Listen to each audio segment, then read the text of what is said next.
Alright students, we are about to make the vanillin triturate. We have the 30 ml beaker already tiered to 16.5 ml. We have our water and we have our weighed vanillin powder. The first thing that we are going to do is to wet the beaker with a few mils of water. Maybe 2 or 3 mils will be sufficient. Okay. She is now going to add the powder in small portions and mix with the stirring rod. So she's going to stir until it is completely dissolved.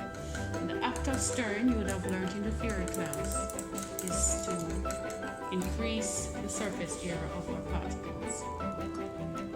If it is that the powder is not dissolving, you add a little bit more water and you stir. Of course, the solubility information is very important at this time because it will determine your triturate volume.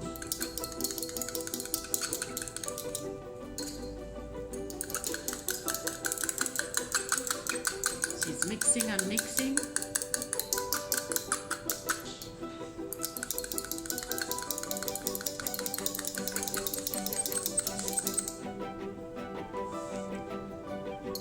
She's going to add a little bit more water, or a little bit more powder, I'm sorry. So you see, it is very important to add the powder a little at a time because sometimes these powders take a little time to go into solution.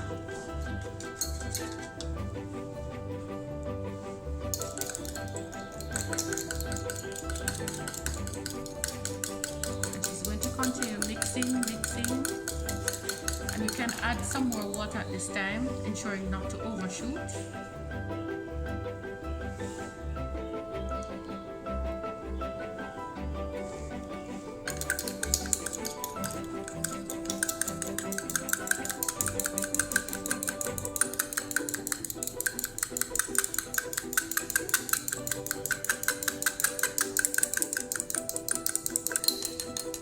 Okay students, the vanillin is taking quite a long time to go into solution, but you have to keep at it, keep adding water, ensuring you are not overshooting the tear mark. If you should look, she's gonna bring up the beaker to the camera for you to see that it is now dissolved completely, and she's now going to be making up to the 16.5 ml mark.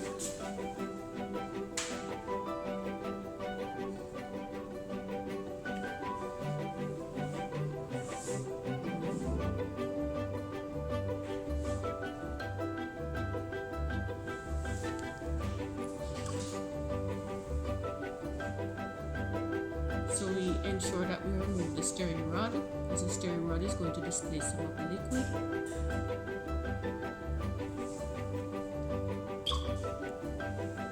So notice she's using the dropper. It is not advantageous to use from the wash bottle because you will overshoot. Have much more control with the dropper.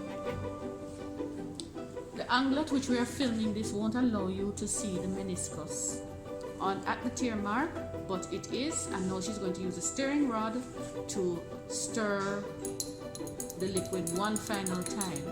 Can anybody guess why we are stirring after we made up the volume? Your lecturers will ask you that question.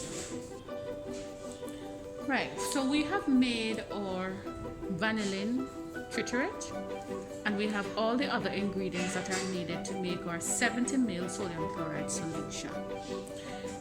We have decided to make our solution in this beaker as our mixing vessel. It's a 250 ml beaker that we had from last time. You have two methods to prepare your solution. One, you could tear your mixing vessel to the 70 ml and then transfer your final mixture into its container. A second method is to tear your dispensing container to the 70 ml, mix the powders, if there are any powders, and your other liquid ingredients in this beaker. Then you transfer the substance or the solution into your final container, rinse this beaker, add the rinsing to the final container, and then you make up to volume. We are deciding to use the second method where we are going to be making up to volume in the dispensing container. Now I'd like to ask you the question, what will be the pros and the cons for either method? What's the pros and cons for making it in the vessel? And what's the pro and con for making up to volume in your dispensing container? Your lecturers will ask you that now.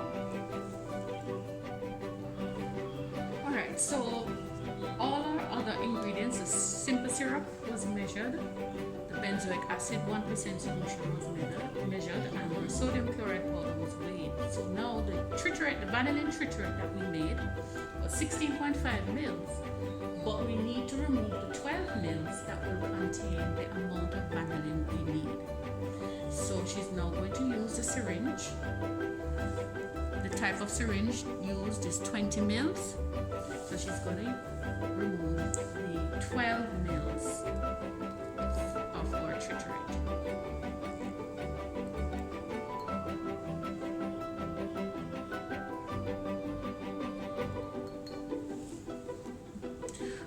Now students, when you're pulling up your volume, you are to ensure that it is the top part of the board, the rubber board that is used to mark off the volume. If it is that you have bubbles like what we're seeing here, she's going to demonstrate how to get rid of those bubbles.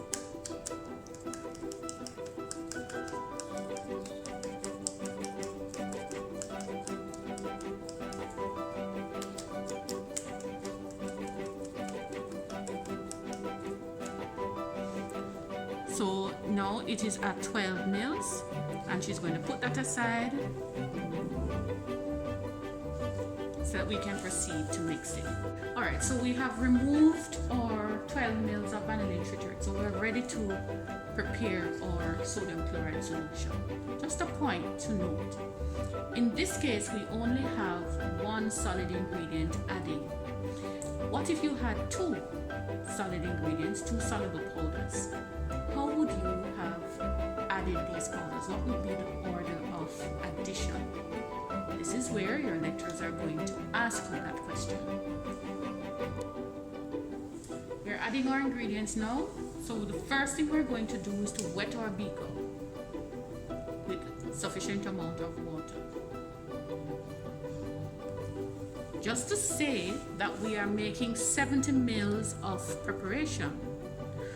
While we have not yet tiered this beaker that we are making the preparation in, we must bear in mind that we don't want to add so many mils of water that we overshoot. So we're going to use this 50 mils as a guide to ensure that we don't go over that mark and transfer whatever is in this container to our dispensing vessel and make up to volume. So she's going to now add her powder in small portions, ensuring that they dissolve and stir each time. Okay, you will notice that the powder has all been added and it is completely dissolved.